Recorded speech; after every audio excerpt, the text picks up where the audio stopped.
It was mad. All it glitters is gold, and she's buying the stairway to heaven. Looking back with me for the next 60 minutes is Jimmy Page. And the first sort of blues-orientated album, really. Second one was rock and roll. I think, you know, they assumed the third one was going to be, you know, yet again rocking on. And the added fact that Zeppelin II was like the classic rock album, and I think they expected, like, I know the record company expected a follow-up to Whole Lotta Love, which obviously wasn't on this. But however, we always stuck to, you know, how we were shaping at the time anyway. We never really sort of made a point of trying to emulate something that we'd done before. So consequently, this whole thing came out about Zeppelin or a hype, blah, blah, blah, and it came to the point where we thought, well, on this next album, we'll make it an untitled album, with no information on it whatsoever. Virtually saying, well, you know, if you don't like it, you don't have to buy it for the name. Fans referred to it as Led Zeppelin IV, or the Runes album, because of the runic symbols on the sleeve. But what did the band themselves call it? I think the four symbols. I think at the time it was referred to by us. So the rune, well, it is runes, absolutely. Yeah, runes. But I don't think we used to refer to it as a Runes album ourselves. But they were runes. This was the whole idea. You know, there was this thing of well, you see on the illustration that that's with the lyrics. To routine material for the album, Led Zeppelin installed themselves and the Rolling Stones mobile studio at Headley Grange in Hampshire. Not that it was a conventional rehearsal setup. Apparently it was a Victorian workhouse at one time. That's what I was told anyway. It was a sort of three-storey house, but a huge open hallway with a staircase going up. And that's where we get the classic drum sound for Levee breaks. But we'll come on to that later, I guess. But yes, that's what it was. It had an incredible, I mean, I loved it. It was a pretty austere place, actually. I loved the atmosphere of it, and I really did, personally. You know, I think the others got a bit spooked out by it. So there they were, ready to rehearse and record. What happened next? Whenever we got together, yeah, I suppose from third, fourth album, fifth album, etc., around that time we would always say, what have you got, to anybody else, you know, and it was, you know, see if Jonesy had anything, to be honest, because Robert and I were doing, well, all of the writing really up to that point, unless it was a number which was a sort of like a blues number, which, for instance, like When Levee Breaks is, and then we would make a split, you know, between four of us. And we were always trying to encourage him to come up with, you know, bits and pieces, so to speak, because that's usually what they were. He never came up with a complete whole song or anything, until Into the Outdoor. But he had this great riff with Black Dog, and I added some sections to it as well, and then we had the idea. Actually, I'll be on it. I'll totally own up. I think I suggested this idea. Do you remember Oh Well? How you get the breaks with the vocal? Right, that's it. I finally owned up, because no one else heard in this band. But that was the idea, just to, you know, give it the sort of vocal thing, and then the riffs in. And what's that noise on the front of the track? Oh, the jing, jing, jing, jing, jing. It's sort of the guitars warming up.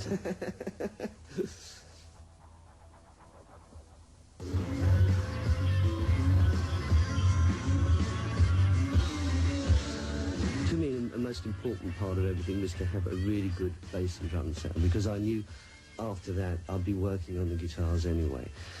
So I did all the rest of the overdubs on this, all the guitar overdubs at Ireland. But the basic track was done live at Headley Grange? Yes, we had the drums in the hall sometimes, and then sometimes the drums were in the room as well, in the sitting room with the fire. And the amplifiers were, well, when John was out in the hall, Bonzo that is, when he was out in the hall, there'd be Jonesy and I out there with earphones, and our relative, well, he was going in DI, I think, on some things, and also amp, but the two sets of amplifiers would be in other rooms, in other parts, like cupboards and things. And, yeah, it's a very odd way of recording, but certainly worked.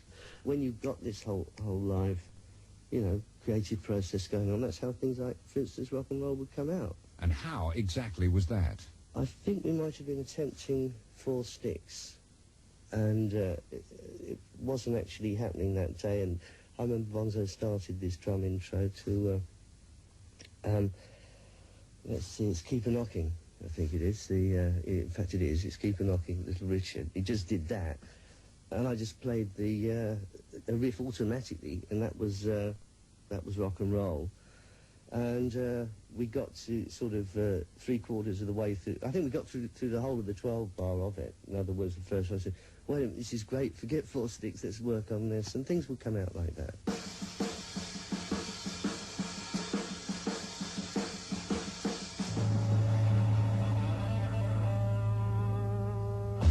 Rock and roll, recorded in 2 or 3 takes, a happy accident, inspired by the setup at Headley Grange. Another benefit of being there was that the creative process wasn't confined to a timetable. There were always instruments lying around, like a mandolin belonging to John Paul Jones. I remember seeing it, because, we were living in the house, so some would go to bed, and I used to sit up and play quite a bit. And I picked it up, and it just came out. I never played one before, the tuning's totally different. But, that was something about, that period. It was a time of great inspiration, anyway, that came out. The queen of light took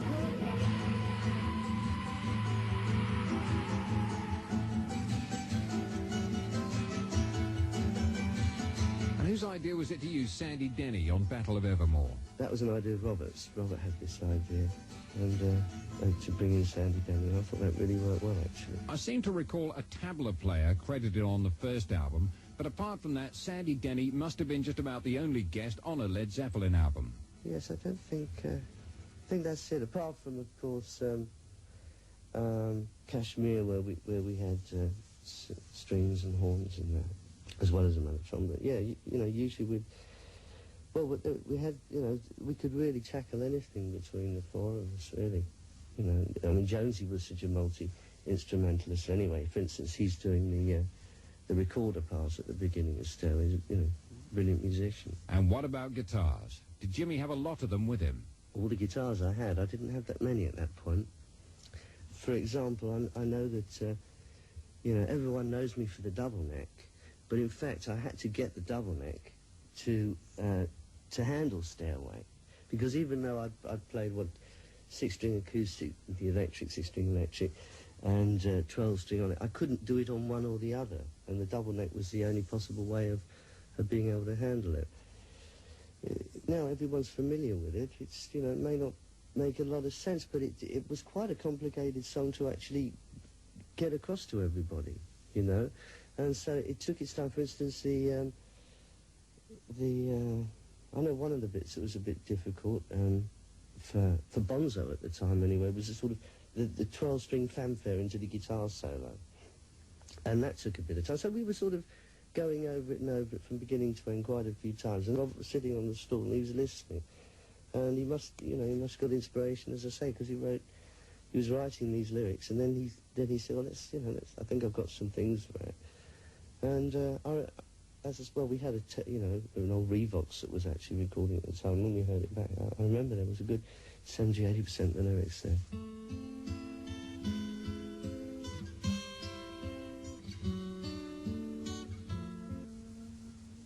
We played it at the LA Forum, and it's a long track. When you think of it, it's a hell of a long track to first. I mean, you know how difficult it is when you go and you hear a concert and you hear a number from a band for the first time round, and that's quite a long time to concentrate on something, And I remember we got a standing ovation from a considerable amount of that audience, and we went, wow. This is... Because we knew it was good, but, we didn't realise whether, people would latch onto it. But from you know, sort of testing the you know, the gauge of it like that, you know, I mean, that was an early reaction to it. That was, you know, we thought, well, that's great, that's fabulous. You're listening to Classic Albums with me, Roger Scott, and Jimmy Page. Apart from rock and roll, I wondered if much else came out of jamming at Headley Grange. Yeah, I mean, well, you know, we'd be doing things that were just, you know, playing around and doing this, that and the other, and suddenly, I mean, for instance, Misty Mountain Up, I remember coming up with the opening part of that, and then we were off into that, and then that Jonesy put the chords in for the the chorus bit, and, you know, that would shape up, you know, and we used to work pretty fast.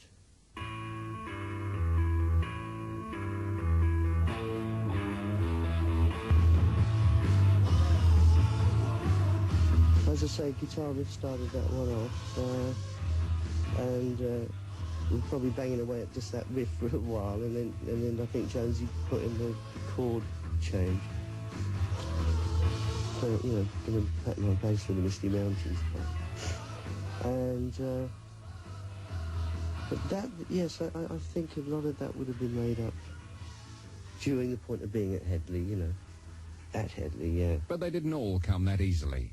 4 Sticks, I remember we were trying that we tried that on numerous occasions, and it didn't come off until the day that actually, that was, Bonzo was just playing with the 2 sticks, you see, on it, and we tried all different things, and then one day he picked up 2 sets of sticks, so he had 4 sticks, and we did it, and that was 2 takes, but that's because probably it was physically impossible for him to do another, but I couldn't get that to work until we tried to record it a few times, and I just didn't know what it was. And I still wouldn't have known what it was. We probably would have kicked the track out, you know. And then, as I say, Bonzo went, I'm not going to repeat the language of what he said at the time. It was nothing to do with the fact that it was taking a long time, because we'd actually gone in to try it on a fresh occasion, and we just picked up the 4 sticks and away went, and that was it, you know. That was it. So, in fact, purely because of that, the whole thing changed, really.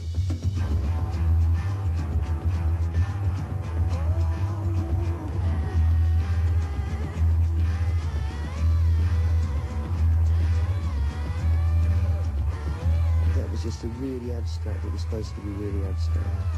I think it is too. You know, lyrically as well. 4 Sticks from our classic album, the Untitled Led Zeppelin IV.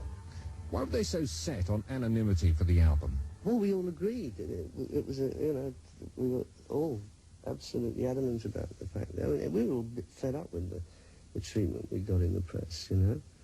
And I've got to be fair, even this album got pretty bad reviews. You know, it really did at the time. Not everywhere, but, I mean, you know, 50% of them weren't, you know, that good at all. I mean, I guess that was still this sort of logic they were employing from the third album. You see, they just didn't know where we were at all and got a clue. But as I say, in light of all the sort of knocking that we'd had generally, you know, along the line, you know, press and all of that, it just didn't, you know, we thought, well, you know, this is good, and I'm sure, you know, that the people here are going to reckon it's good too. At least I hope so, you know. And in fact, well, we know what happened at the time. But as I say, it started off just, you know, originally with no information whatsoever, nothing. And then it came down to, well, maybe we'll have one symbol on it, you know, symbol of, you know. And as I say, then it got to the point where we all chose our own symbols. Jimmy's being the hermit. Some people have said it has allusions to Holman Hunt, but it hasn't. It actually comes from... He's a pre-Raphaelite painter. But no, it's actually, the idea of it is from the tarot card, the Hermit. And, you know, the ascension to the beacon and the light of truth. Or, you know, the whole light, so to speak, you know. The last but one track on the album is Going to California. Yeah, that was another late-night guitar twiddle. That, you know, just the structure of it at Headley. I mean, that's a good thing about staying at the place, you know, because you could, and as I say, you know, you didn't have anything like a snooker table or anything like that. There was no recreational pursuits at all, so it it was really good for discipline and getting on with the job in hand. I suppose that's why a lot of these things, for instance, you know, going to California, at my end of it, so to speak, anyway, going to California, and Battle of Evermore came out, you know. But obviously then we got together, and it was just, yeah, it was all round the fire. I think it was Jonesy on the mandolin and myself and Robert singing away. Spend my days with a woman unkind.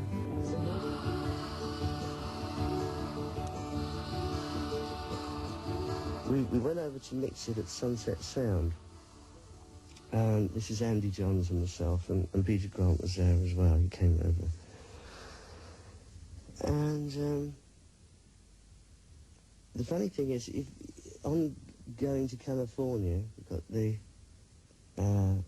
mountains and the canyons start to tremble and shake. Well, curiously enough, when we landed, this is absolutely true, when we landed, apparently it must have virtually happened as we were coming down the escalators into the main terminal. There was a slight earthquake. But it wasn't slight, actually. It was quite big because it cracked one of the dams there, I believe in San Diego. And in the hotel room, before going to the studio, you could feel like the bed shake and all this sort of stuff. And I thought, well, another, here we go. When people talk about drum sounds, they often refer to Led Zeppelin, and When the Levee Breaks in particular. And it wasn't all down to John Bonham's playing. As producer, Jimmy knew precisely what he wanted to hear. Having worked in the studios for so long as a session player, I've been on so many sessions where the drummer was stuck in a little booth, and he'd be, you know, hitting the drums for all he was worth, and it would just sound as though it was hitting a cardboard box.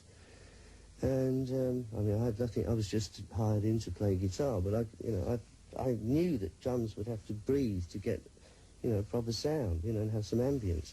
And so consequently, we were working on you know, the ambience of everything, of the instruments, you know, all the way through. And I guess this is the high point of it, this album, because you've got something like When the Levee Breaks, which was, as I say, Bonzo in this hall, and on the staircases going out, and on the second landing there's a stereo mic, and that's all there was. But you see now that whole drum sound and all this sort of ambience is now captured digitally in machines. So consequently, you know, whereas we would do it that way, you've now got it in machines. But I think that we set a trend with all of this. And so too, that final cut on our classic album, When the Levee Breaks. When the Levee Breaks was recorded at Headley Grange with the mobile truck. And it was at this point, I believe, to best of my recollection, that John Bonham had a new drum kit appear. It was ordered, and it was set up in the hall. We'd actually been attempting When the Levee Breaks before as a riff, you know, because I had a whole concept of how this thing I hoped was going to end up. But it just so happened that we put a mic into the hallway, which, as it was a three-story house, you know, the stairs went revolving all the way up, had this beautiful space. So on the second landing there was just a stereo mic put out, and the sound was just so phenomenal that that was it. That was going to be the sound, you know, the drum sound for Levee. That was, well, at least as soon as they were set up, that's when we went for it, and that's when it worked. We'd had a couple of attempts at it before that it just didn't feel right. And it must have been, you know, in the hand of the gods, really. They're saying, wait till the drum kit arrives and everything's going to be fine.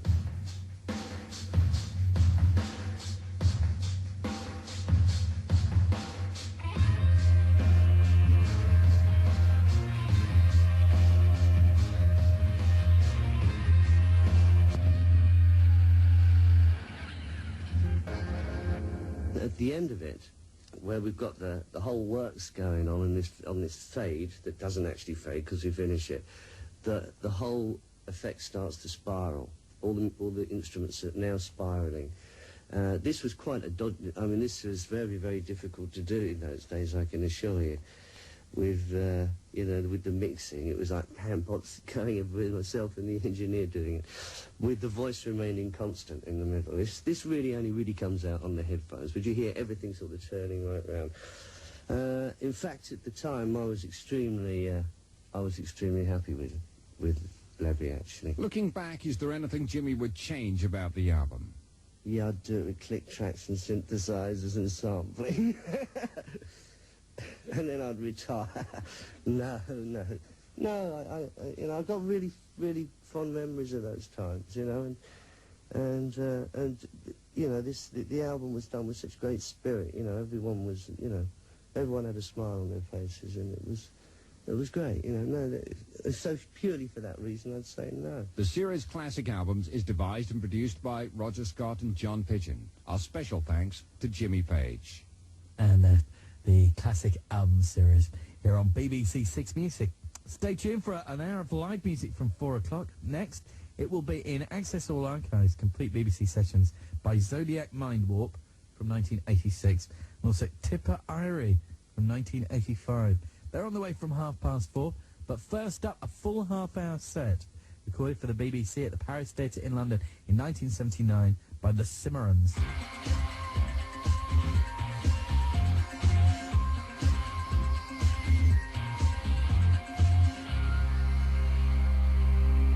BBC.